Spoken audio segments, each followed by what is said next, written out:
Good evening, everyone. Welcome to tonight's Bench Talk 101. It gives me great pleasure tonight to introduce tonight's speaker, someone we all know as our regular host of Bench Talk. Someone who I've gotten to know and become friends with over the past year and a half. It was Shrenik who introduced me and harassed me to join Bench Talk almost a year ago. His knowledge, it always struck me when I was speaking to him in groups and stuff like that, his knowledge of tools and woodworking, it always struck me as someone much older than he actually is.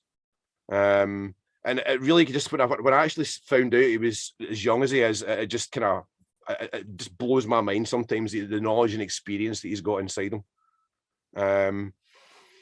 There's much more to this young man than I think you and I actually see on a daily and weekly basis. So I'm going to hand over to Shrenik for tonight's talk.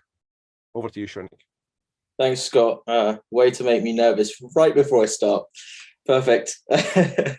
So I guess I'll share my slides and get on to the talk. So you'll see why I call this talk Making My Mark right at the end, near the end of the talk. But I guess I'll start by telling you, who am I? I'm 23, I live in London, and I'm by no means a professional maker of any sort. I'm not I'm a project manager. I work in infrastructure within construction, and that's what I do in my daily life. So I grew up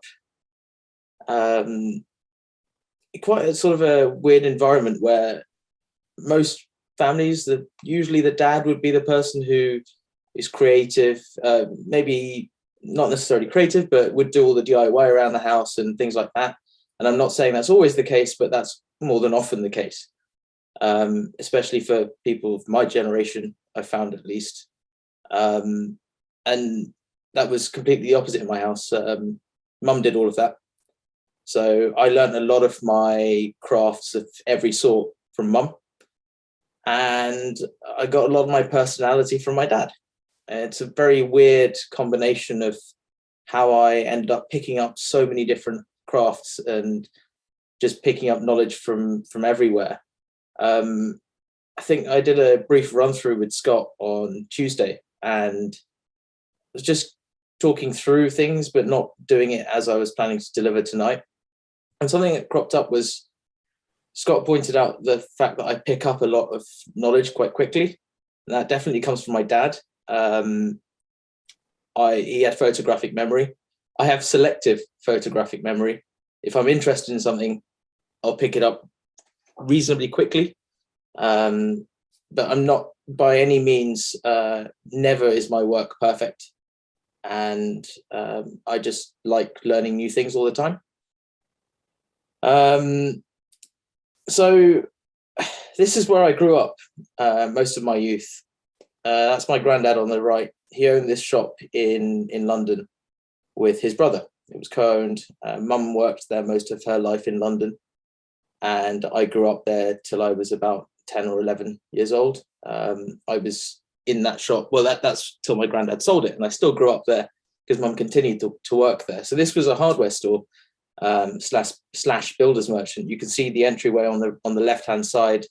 That's where the vans would go in and out with the materials, and builders would take out their timber, concrete, well, not concrete, but cement, sand, all sorts of things from around the back. And that's where I learned to picture frame.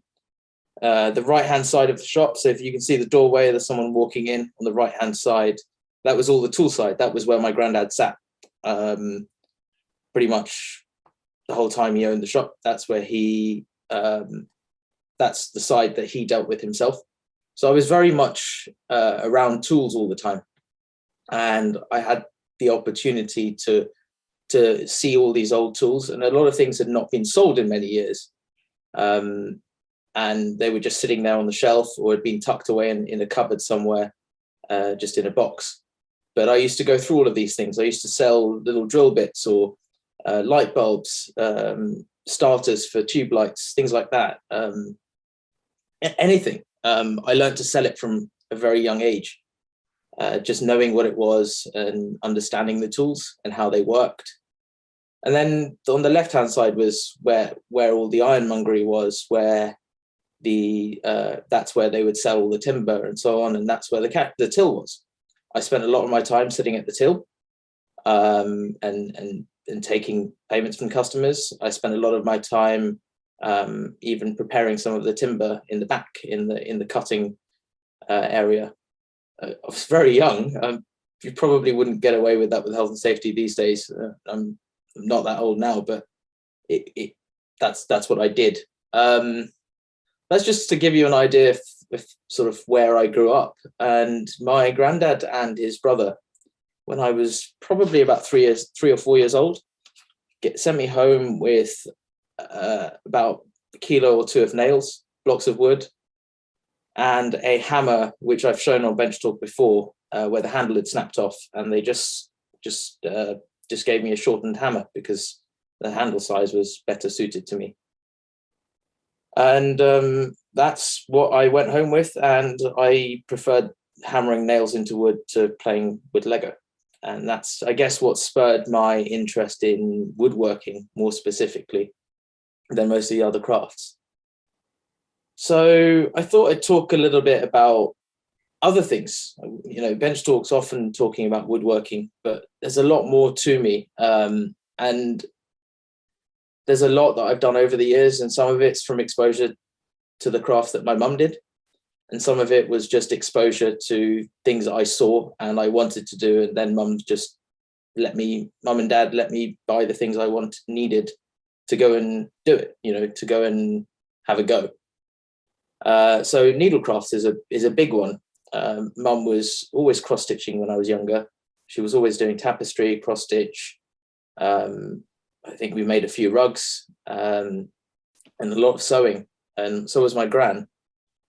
And you got flower arranging. Mum was doing that for a long time at my school, and I always used to go and help out. We'd do it at the weekend. I'd go and help and learn. I learned to flower arrange from my mother. And I'll talk through that a bit later.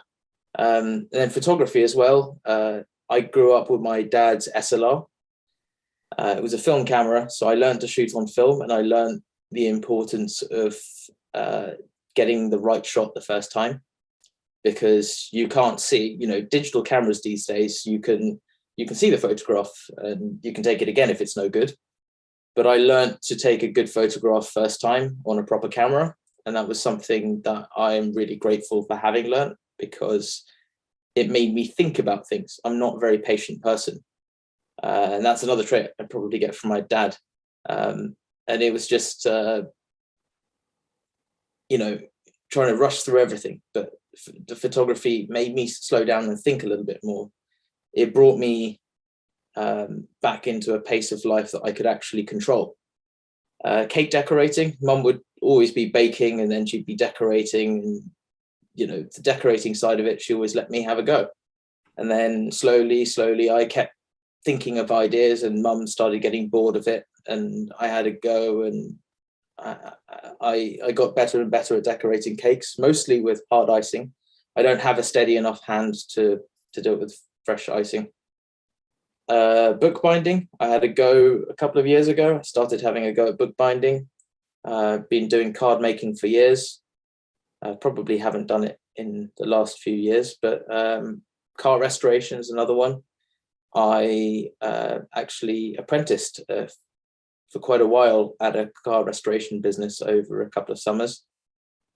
And then woodworking. So that's, you know, from anything from DIY. I built the wardrobes on my left here, fitted wardrobes, and I've made small cabinets, but I wouldn't say any of it would be something I would charge anyone for. You know, it's not perfect. It's not, I don't think I could pay, I don't think I'd be willing to pay someone for the work I'm doing, for that quality of work.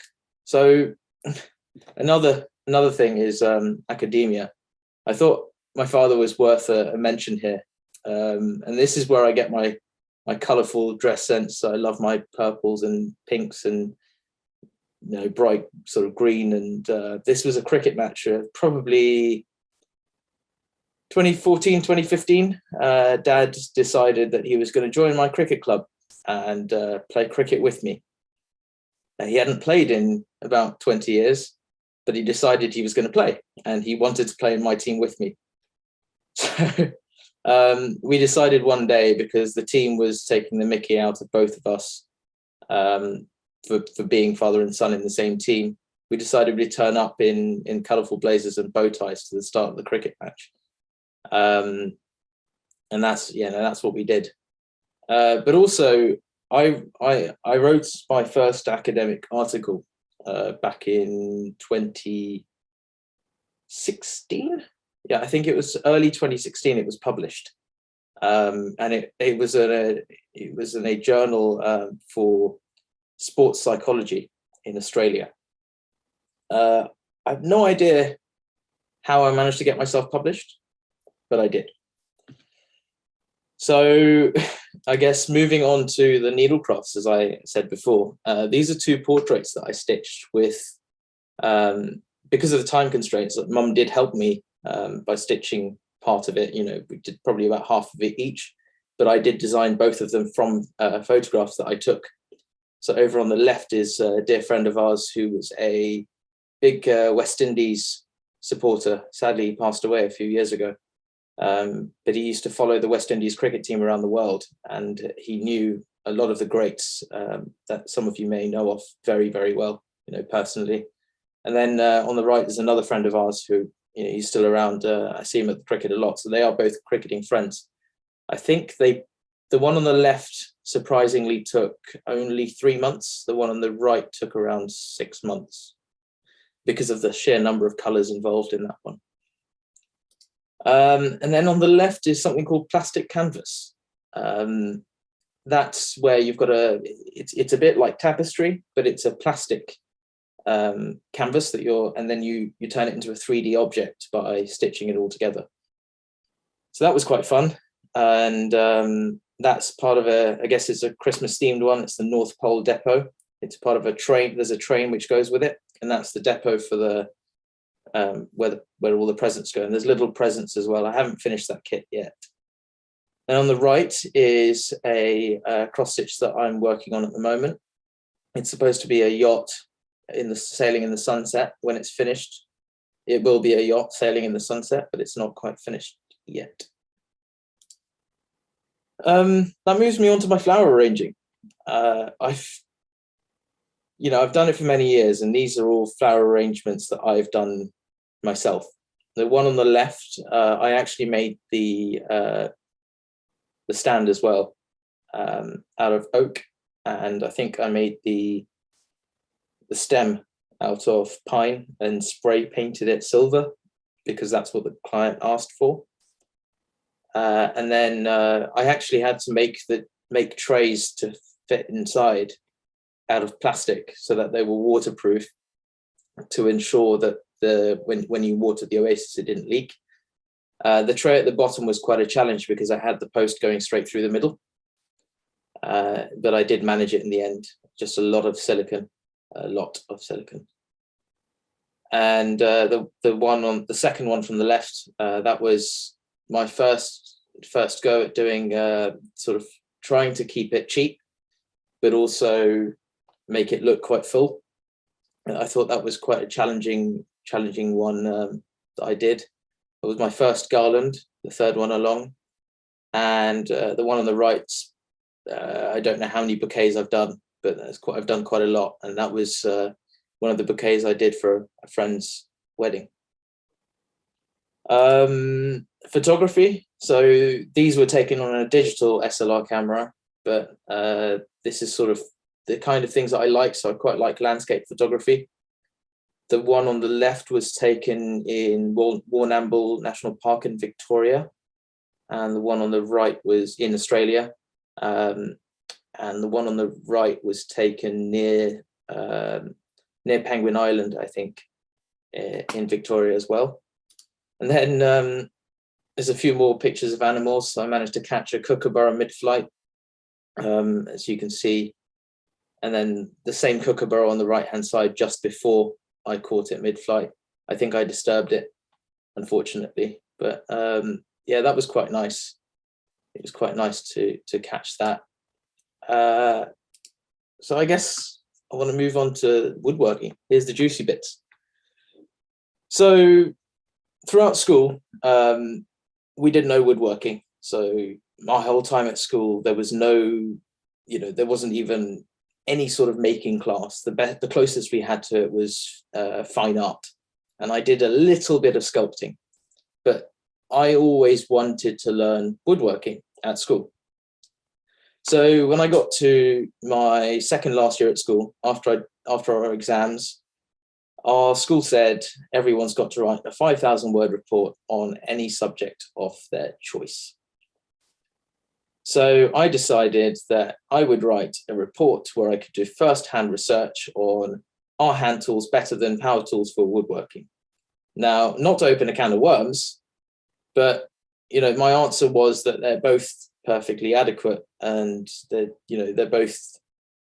can both do the job. And I didn't at the time prepare the timber properly.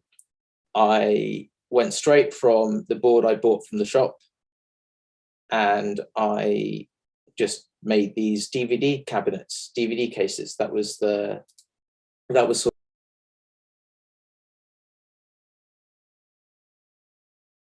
someone muted me. I hope I wasn't muted for too long. Do I need to go back? Okay. So yeah, so I built these DVD cabinets, but they weren't good enough for me to actually hang up on the wall in the end. But what I learned from them was that I got more satisfaction from having made something with hand tools. But the power tools did, at the time, because I wasn't skilled enough at using the hand tools, provide a slightly better result. And here's my workshop. This is the inside. The picture on the left was my old workbench. It was quite low, but I made it work. It was pressure treated pine, just 2 inches thick, and it only had one leg. The rest of it was battens bolted to the wall, to the wall of the shed. The shed itself is about 100 years old, so it wasn't really holding up too well. And then at the start of the lockdown, I ripped out the old workbench. I moved the shelving that was behind me because I didn't actually have enough space to even use a dovetail saw to saw without smashing my arm on the shelves behind and knocking off bottles of bleach, which you can imagine probably wasn't the safest thing. So I decided to move all of that shelving and put it at the end of the shed and shorten the length of my bench a little bit so that I could actually saw and, do a bit of woodworking with a bit more room. And here's a picture from the outside. So you can see on the left-hand side, that picture was probably taken around 2002, maybe 2001. And then that's my workshop on the right at the moment. You can tell I like bright colors. You can really tell that, can't you? And that's the pear tree there. I've actually cut down the pear tree right down to the ground now because the tree had died, unfortunately. But I cut it down all down unplugged. But yeah, that's my workshop, and you can see stuff just piled in there. Didn't plan on using this picture for the presentation, so that's how it was at the time. Moving on to more of my woodworking. So after I built that new workbench, I went and built this box. I thicknessed all the boards from 1 inch thick Meranti boards down to this. You can see on the box there's a load of tear out. I didn't know how at the time to prevent tear out properly. I didn't know how to fit hinges properly. If you look really closely, the inside, when I chiseled out for the hinge, the inside here just broke out. I hope you can see my mouse. Yeah, just sort of, there's still a long learning process from this point to where I've come to now. So then I went on to, after I think the second bench talk video that we ever did, the one on the second ever bench talk video on YouTube is the video where Derek Jones was teaching me how to thickness boards properly and more accurately. So after I did that, I went on and made the box on the left. I think I made a lid for it too, for a friend to store all his shotgun cartridges in. So that's the box I made there. I think that was I hadn't had that many attempts at dovetailing before then. But, I'd cut enough dovetails at that point, and I still had to go and cut 4 dovetails on each one.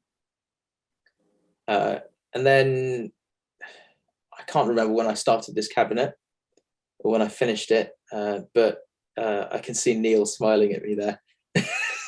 So Neil's cabinet's much nicer than that. But the cabinet that I built, this cabinet, this is before I put the finish on it, and I'm quite pleased with my results on this, considering I made it all unplugged. And I don't think I could have done it if I hadn't gone through the whole learning process step by step through the last 18 months or so, and gotten to that. And I still think that there's massive room for improvement, but I think I've come a long way in my abilities. I thought Bench Talk 101 was, deserved a big mention here. I started off, joining Bench Talk 101 with knowledge of woodworking, but not the extent of knowledge that I have now in it by any means. The number of you who talk every single week in the after hours, the presentations that you give, the amount of knowledge that you share, and the amount that I gain from that, I had to mention it and had to appreciate it here. And that sort of pushed me over to actual tool making. I made the marking gauge on the left, which is out of catalogs and boxwood. And then I also made the winding sticks on the right, and a purple heart and boxwood. And I don't think I would have had that confidence to go and make these tools if it hadn't been for the people talking about tool making week in, week out on Bench Talk. And I think a lot of my woodworking has come from building confidence more than anything else. And then that moves me over to more tool making and metalwork. So more recently, I've been having a go at copying the Holtzapfel that Bill Carter bought last year, I think it was, or earlier this year, maybe even. And I'm having a go. It's not perfect, and it won't be perfect when I'm finished, but it's a massive learning process. Metalworking is something I did some body work with the classic car restoration, but it wasn't enough to give me the knowledge that I needed to start plane making. I started one last year and pretty much gave up on it because it just went wrong. And then I might be able to recover it now that I've learned this much so far already, but I'm hoping to actually get this plane finished and then go back to that previous plane that I worked on and try and make something out of it. But the fact that I went to go and visit Bill Carter and I came back with the piece of bronze there and enough king wood to infill the plane with as well, effectively enough wood to make a faithful copy or near faithful copy of that plane in terms of dimensions. I really appreciate the generosity of Bill, and I think everyone here will probably appreciate Bill's generosity. And I don't think if I didn't have that piece of bronze, I'm not sure I would have even attempted to make a plane again. So that brings me on back to Bench Talk, and that brings me to the cabinet, to the course that Jeffrey held, start of November, so just almost a month and a half ago, or roughly a month and a half ago. It was great to see all of you there and actually finally have a chance to meet a lot of you in person. And it was a shame that a lot of you couldn't join us, but I'd been on a couple of courses before. A couple of people who've joined tonight have taught me before in person. And I think I didn't necessarily learn in the same way as I learned from the fact that there were so many of us together. And I didn't learn necessarily woodworking again. It was more the sharing of knowledge, the sharing of tools, the sharing of experiences, and actually seeing different methods of people doing things gives you a different perspective. And I love to share knowledge. I love to help people. And I like to learn 20 different ways of doing the same thing. And I learned a lot on this course from seeing the different ways in which people tackled the same task. And that's what I've done and this was just an example of how I've learned from everywhere, from everyone. And it doesn't matter what the craft is. That's just how I like to learn is every way of doing anything. That's about me, really. That's the end of my slideshow. A little bit short of half an hour, but that's it. Sorry. Thank you, Shrenik. Excellent talk. Loved that. As per always, mostly everyone, if there's any newcomers here, if you want to ask Shrenik a question, stick your name in the chat and I will do my best. And I'll say that to try and spotlight and have everybody ask questions to Shrenik. So I'm just going to stick up the chat and we've got Rusty up first. So I need to, no, Shrenik's still spotlighted. So I need to highlight Rusty. This is going to take me longer than I think. Sorry. All right, Rusty, I've done it for him. Can I start now? Yeah. All right. I have two questions. So one is a little general and one is specific.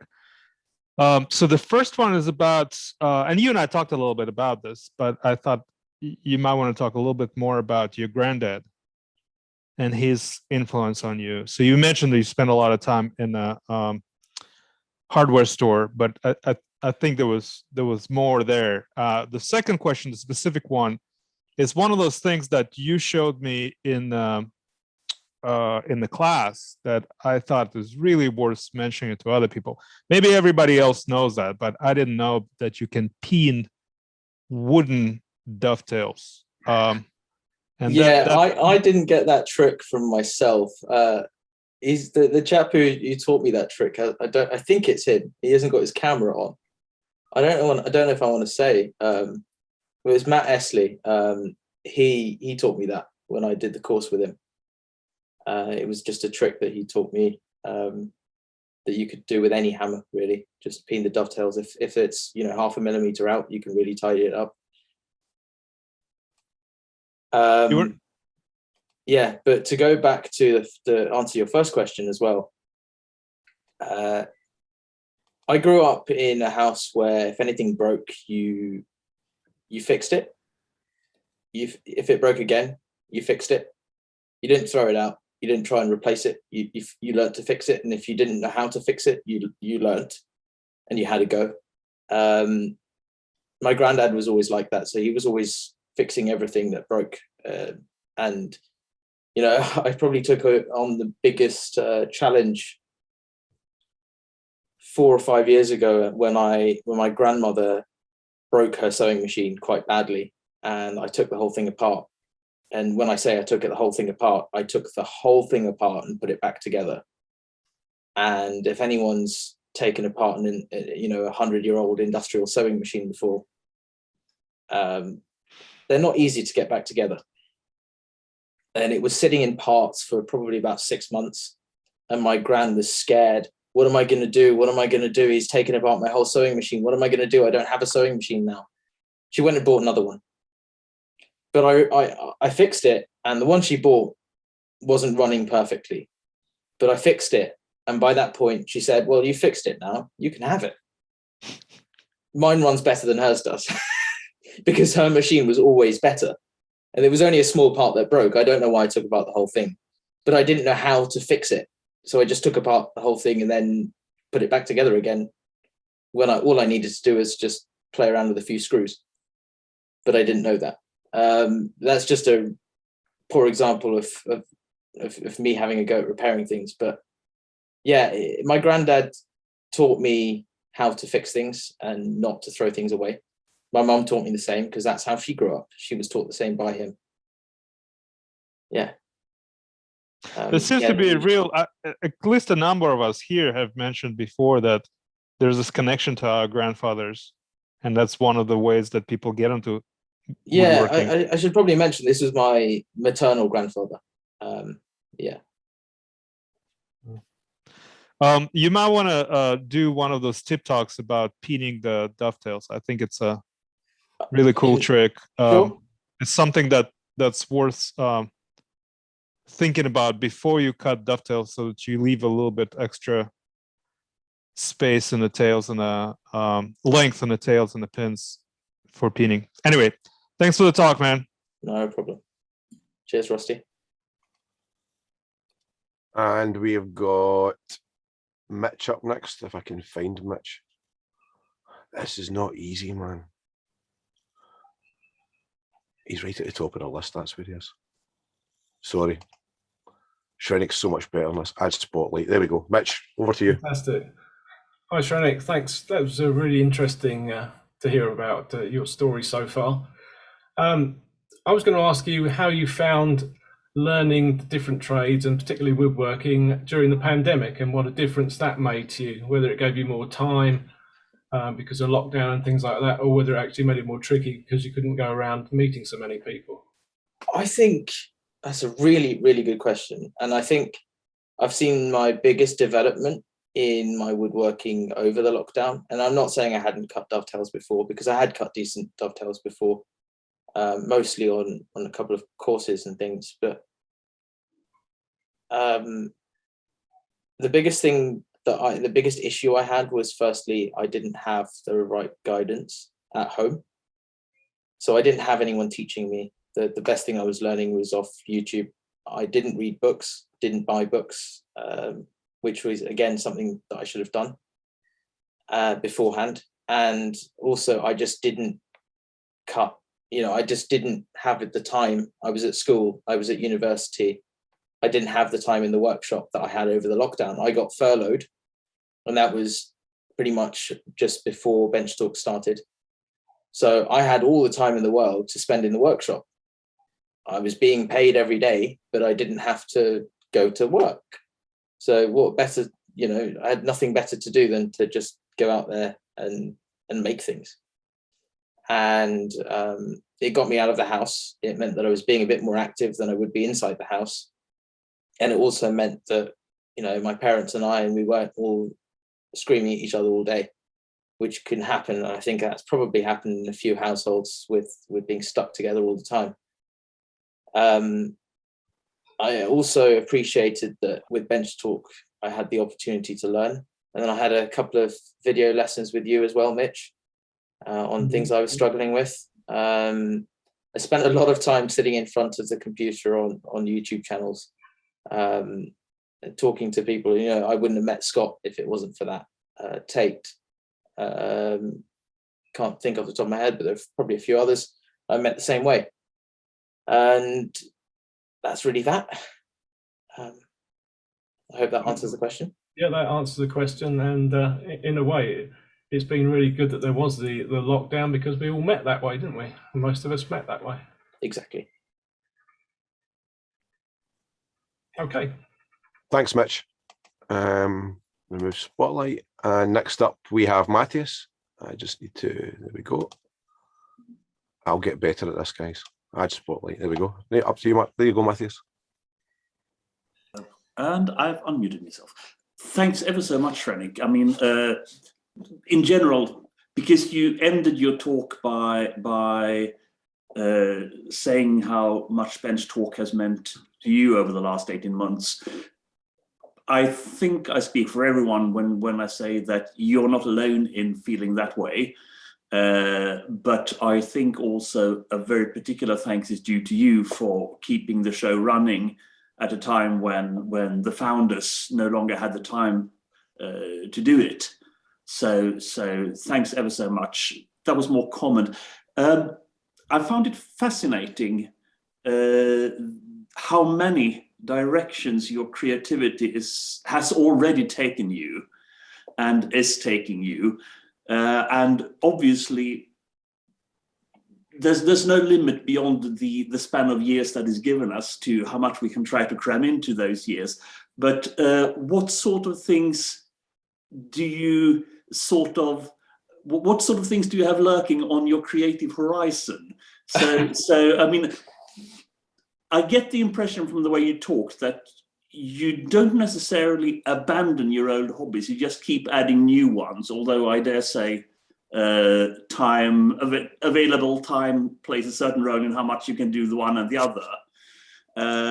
And I'm also asking because myself, I have a number of interests, but I very carefully limit the ones I actively do, because I am sort of a one project at a time person.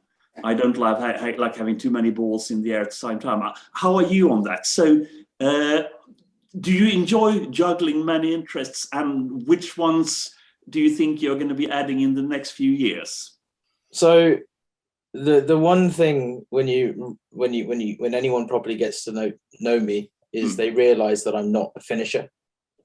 Right. I actually the part I hate on a project is actually finishing it, and that's nothing to do with being worried about how good a quality finish I get on a project. Is the fact that by the time I'm putting a finish on it and doing the last touches, I've already done the learning.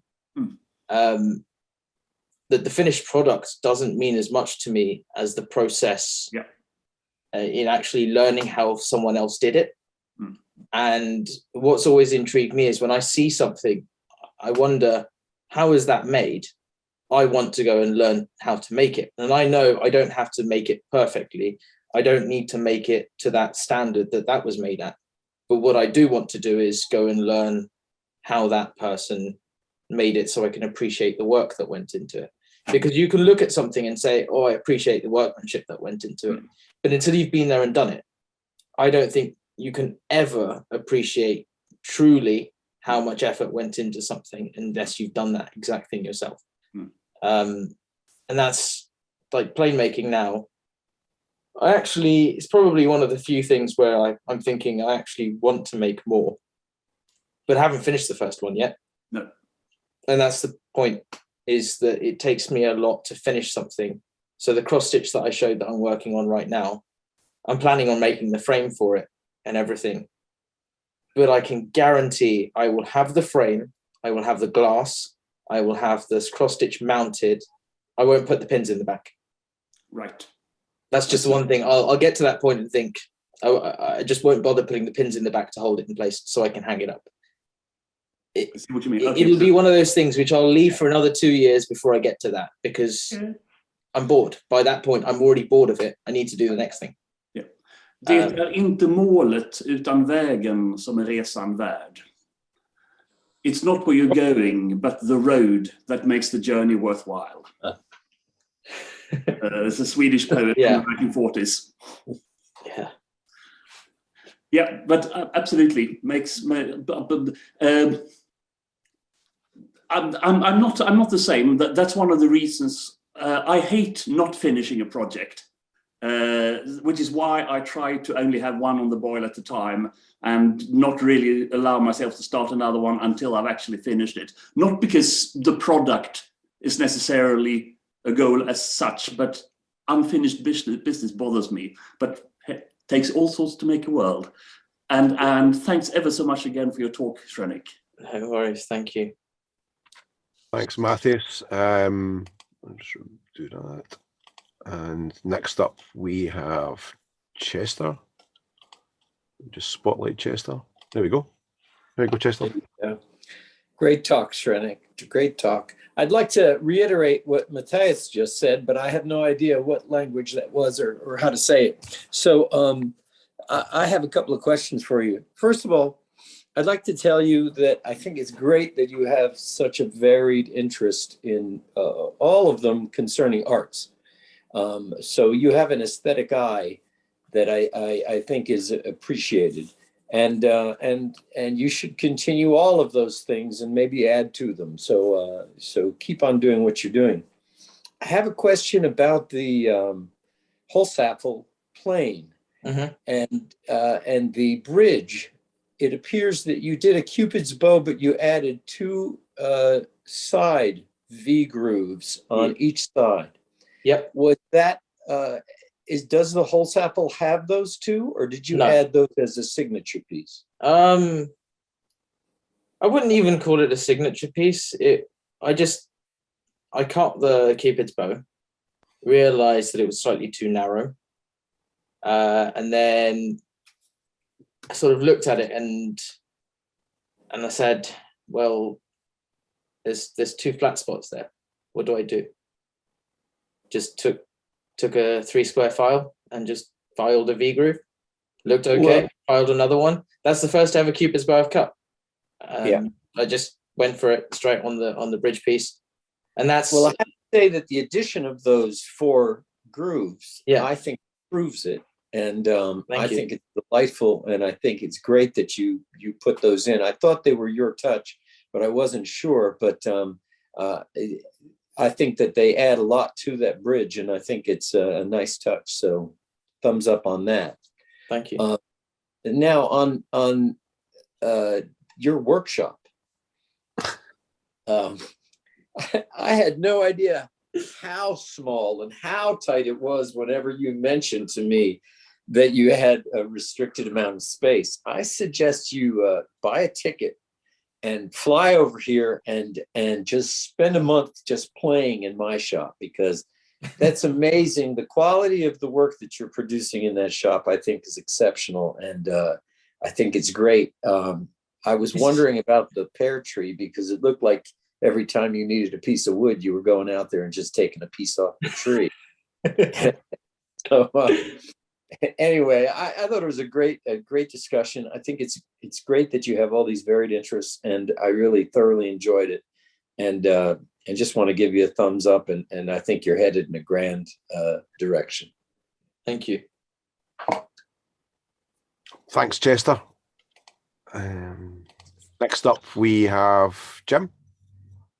Hey, mate, that's was brilliant. I'm absolutely thrilled that you went right across the gamut of skills that you got, because I've got somebody else that's come out of the closet and admitted to needlework, which is excellent. It means that I can now tell everybody about my. No, actually, Chester already knows, because he got the leather thing off me. But no, it's brilliant, and it is, as Chester says quite correctly, it is. They are all exceedingly connected together, exceptionally connected together, because they're all based on artistic eye, particularly the photography side of it. Learning that with film cameras is exactly how I started, and people are spoiled these days, and you don't know composition, and I think that's it. Composition is fundamentally important in the needlework that you're doing, and onto the metalwork. Now, that Cupid's bow, you know, I was going to say something about it, and you said it's the first one you've done, and I've practiced Cupid bows, and that's exceptional. That is beautifully done. And it was something I was going to say, having thought that you'd practiced it hundreds of times, and it's, you know, for the first time, brilliant. And you know, if and also the fact that you've noticed that the symmetry of it and the spacing, the spatial awareness of it within itself, and the plane and the bridge was important enough to say, it doesn't look right because there's these little bits hanging off. Let's just decorate those with, you know, just basically V grooves, and that was quite innovative, brilliant. And that's so. I have no questions. All I can add is exactly the two things that have been said. Thank you for being the admin, I think, behind everything to do with Bench Talk since inception, and then carrying on as people have mentioned, and the hosting. And secondly, I agree totally with Matthias. It is entirely, I'm not going to say it in Swedish, but it is entirely about the journey for me.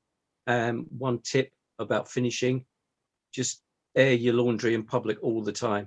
And I do that with Untitled Woodworkers, and it means I've got God knows how many people trying to say to me, haven't you finished it yet? And that was the only thing that made me want to finish something and to complete it, so that I was happy that everybody else was happy.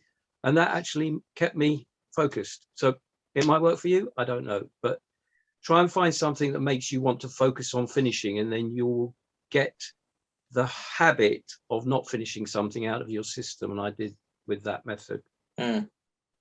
Okay, thank you. But Just sort of on your point about that being my first Cupid's bow, I'm a very visual learner. So if I watch someone doing it, I can, if I've got the you know, I've got tools and equipment that will enable me to do it, I can go and do it, or I can find an alternative method to go and do it. You know, what you see in a photograph isn't just what it is. It's good, but it's not perfect. It could be a lot better. And I think if I did it 100 times, it would be perfect. But it's one of those things, if you know how to do it, it's easy to do it again. But to get the angle right such that it comes out rather like script, so that it thickens and thins out, it is something that it can look incredibly ugly if you don't get it right. And it looks to me as if you've been watching Scott getting on with his work up there, because he's been practicing a few of those, I think. And Bill. Yeah, I mean, I've been following a lot of his work, but I haven't seen him. I haven't actually watched him cut a Cupid's bow. I've only watched one video of Bill Carter probably about a year ago now, cutting a Cupid's bow, and that's the last time I watched it. And I just did it the same way as I remember Bill doing it, and it came out fine. You know, yeah, another one of Bill's video geniuses. But yeah, I'll let somebody else have a go at asking you perhaps a question, because I don't have one. But thanks again. Great talk. Thanks. Thanks, Jim. Next up, we have Will. Hey guys, the pear tree. You did harvest the wood, didn't you? I did. I painted the ends, left them outside. They are completely shredded to bits. They were shredded to bits within a month with wood lice. That's too bad. I just got some pear. And I painted the ends. I didn't debark them in time because there was just so much wood and I didn't have a draw knife. And I've been trying to go through bits and try and find any scraps. It's completely gone. That's too bad.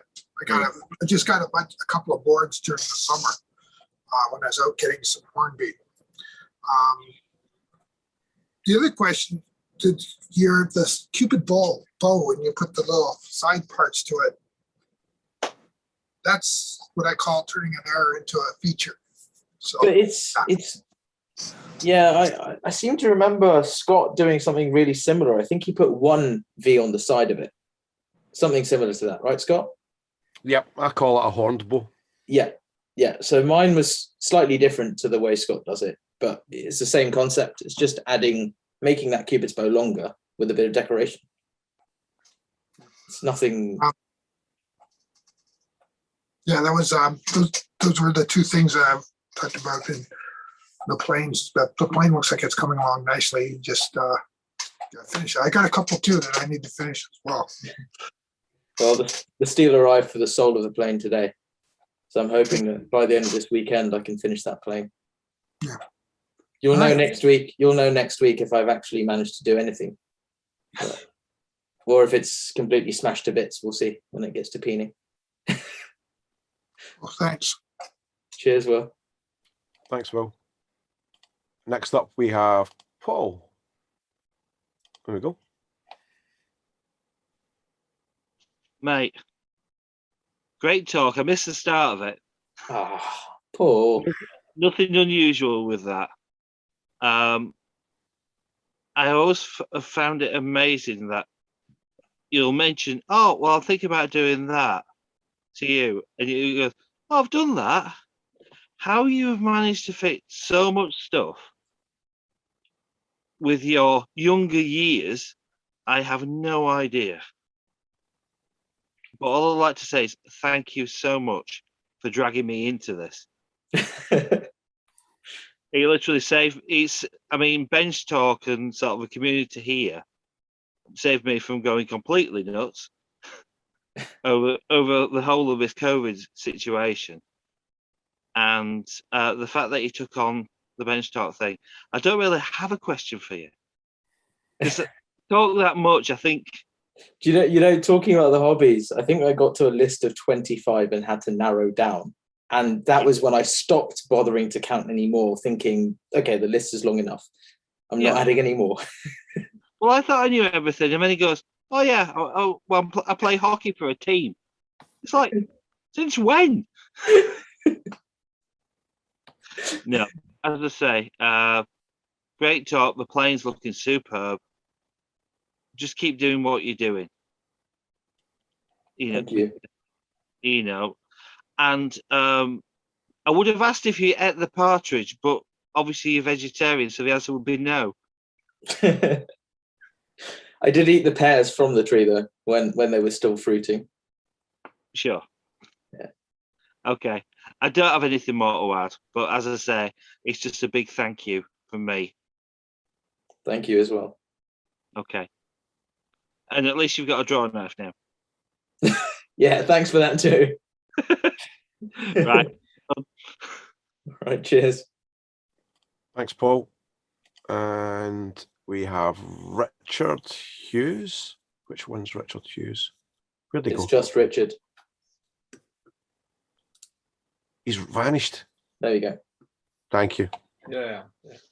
Shrenik, you've told us about an astonishing number and variety of activities you do, but one thing you didn't mention was music, and I wondered if you'd like to say a few words about your music, and also whether that leads you to fancy having a go at making musical instruments at some stage. Yeah, I've grown up with neither of my parents being musicians, but always pushing me into music. So I learned to play the recorder, I learned to play the piano, and I learned to sing. Sang for about 10 years. And alongside that, I learned to play an Indian drum called the dol. And that's really been the only instrument that I've actually played to any decent standard. And yeah, I play in a band, and I've performed for the Queen a few times, and at the Royal Albert Hall and Westminster Abbey and so on. So yeah, that's another hobby that I cut out of that list. Yeah. So are you going to make a dol at some time? Unfortunately, I don't have a lathe that large. I wouldn't be able to buy any shisham. I wouldn't be able to buy a tree trunk of shisham here. Right. And it would probably not be cost effective by any means to have one shipped from India. Yeah. And I have a feeling that I wouldn't be able to export it anywhere. So, because it's a rosewood.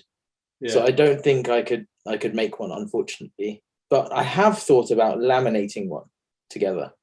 So actually, because it's nine-sided in terms of there's 9 points where the rope connects the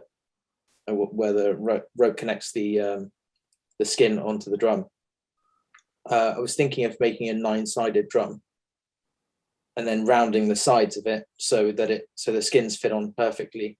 But I couldn't work out the right calculations to end up with a 13-inch barrel. Okay. So I sort of shelved that idea for a bit. Okay. But I think it would affect the inside of it would need to be round as well. Otherwise it would affect the tonal quality of the drum. So you need to get into coopering then. Yeah, basically. Yeah. Yeah. Okay. Well, that's an interesting challenge to Andy Brown might. Andy Brown might lend me some wild coopering tools that might do the job for me. Yeah. Okay. Thanks. So, yeah, that was my question. All right. Thank you. Thanks, Richard. And we have Mr. McCrory. 2 seconds, Eric, and I'll spotlight. I'm struggling with that last, but he just vanished. No. Done. Thank you. Oh, you've removed me now. There we go. I've added myself back. So, thanks, Shrenik. That was very, very interesting, particularly for me, because it could have been me talking a lot of that. I hadn't realised just how alike we were in terms of the way we look at the world and think about things and pick up new skills and get bored with stuff just before it's finished. Once I know I can do something, I'm on to the next thing. I don't need to do it anymore. I know I can, and that's the bane of my wife's life. We were doing a fitted wardrobe, so I sort of got some shelves up and some rails up and stuff, and hey ho, wardrobe. Now I thought I could put doors on it. We're going to put sliding doors on it. So I squared up the frame and thought, right, yep, that'll do. Never did anything else for 3 years with it. It was not popular. But I eventually got it done. It worked fine. But, there's been lots of things like that. I'm hoping my cabinet's not going to fall into that category, because I'm still wanting to finish it. It's still lying as a flat pack. I'm not going to get near it till after Christmas. But not the whole idea about having a list of things. I used to have a list of stuff, and I was slowly ticking it off over the years. But I never quite got to the bottom of the list. I don't think you ever do, because I kept adding on new things and getting sidetracked and going down rabbit holes and stuff. And I think you're like that as well. You see something, oh, that's interesting, I'd like to have a go at that. And and you sort of get into it a bit and have a go, and time has passed and you haven't done the other things that you should have done or that you were going to do. Yeah. So that's it. But my question is, I suppose I thought I should have a question. Is how do you find the time? Because your day is not any longer than my day, and at 23, you've got much further down your list than I had at my list at that age. I've maybe done similar number of things now, but not. It's taken me another 40 years, so I need to go faster. What's your secret? I slept 2 hours last night. Oh, right. That would help. I like my sleep. Unfortunately, that's where I'm going wrong. Yeah, I don't sleep and I don't stop. My brain doesn't shut up. So either I'll be lying in bed and my brain is still running. So if I'm not doing it, I'm thinking about doing it. Then when I get to doing it, I can do it really quickly. So it's one or the other, but my brain's always running, and I just can't stop. So sometimes I'd rather just carry on doing instead of going to bed, because my brain just keeps running anyway. Yep. I'm going to say I forget to eat sometimes if I'm really getting into something. Do you do that? Yep. Yeah. Yep. I often go through one meal at birth. What can I say? Sometimes all I drink, I don't eat anything. I just drink water all day. Yeah. I've done that before. Yep. I mean, if you're busy, you're busy. You haven't got time for food. Exactly. So you understand. So that's great. So no, I wish I was 23 again. So I'm sure you'll use your time better than I have mine, but good luck to you. Thank you. Thanks, Eric. And last on the list just now is Rusty. Again? Second round. So you said something that really struck me. You played for the Queen? Yeah, I've played with my band for the Queen. Yeah. Which Queen? Queen Elizabeth. So the Queen of England. Her time is probably pretty valuable. She's not going to go and listen to anyone. You must be pretty good. It was for the Queen's 82nd birthday party, and then for the Commonwealth ceremony, and I can't remember the years, but it was fairly recent, last few years. You kind of glossed over it. You're like, yeah, I played for the Queen and played in He's also Rusty played festivals. He's keeping that quiet as well. What festival do you play, Shrenik? I want to hear about that. So yeah, I've been to Glastonbury. Can you give us a little bit more details? Yeah, like Glastonbury and Wickham Festival and a few others. Yeah. What kind of band? It's Indian, African, Celtic blend of music. Indian, African Celtic. Yeah. Okay, and you play the drum in the band? Yeah. You guys have CDs, records? Is this Uh, something I well, can find on well, YouTube? Yeah. I'm not one of the. I don't play with the band, as in I'm not in the top team. So I don't play all the time, but occasionally I get called up. Yeah. So they only call you when they go into play in front of the Queen. When they need more drummers. Okay. Yeah. Well, I don't know if anybody else here played for the Queen, but I have never played for the Queen. That's amazing, dude. Thanks. All right. Well, send me some information. I'd like to look up the right. African Indian Celtic blend with many drummers. I'm in shock. Thanks, man. No worries. And I'm just going to remove your spotlight, Shrenik, so we can see everybody. I'm going to finish off, Shrenik, by saying thank you. That was an amazing talk. And not just for the talk, I'm going to say thank you for everything you do every week. You do a lot for this group. The organisation, the hosting, it's not easy. I've just tried it. And you did help, I know that. It's amazing what you do. I think every single person here is thankful for that. Thank you personally for harassing me to join this group. I thoroughly enjoy it every single week, and you knew fine well that I was a fit for this group before I even came, but I took a bit of encouragement to come, and every week I enjoy spending time with every single person here. They know that, and it's because of you that happens. So I'm going to raise a glass and say thank you to Shrenik. And toast to the bench. To the bench. The bench. Shrenik to the bench. Shrenik to the bench. Shrenik to the bench.